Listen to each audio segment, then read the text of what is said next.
Hello guys, magmumukbang ako ng tahong. Pinagluto ako ng husband ko ng tahong na walang laman. Walang laman. Meron naman po. Ito. Yan, pinagluto niya ako. Ay, nahulog. At french fries. Ayan.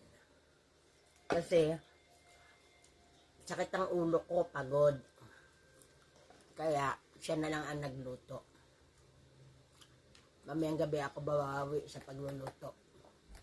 Yan guys. Sarap. Okay.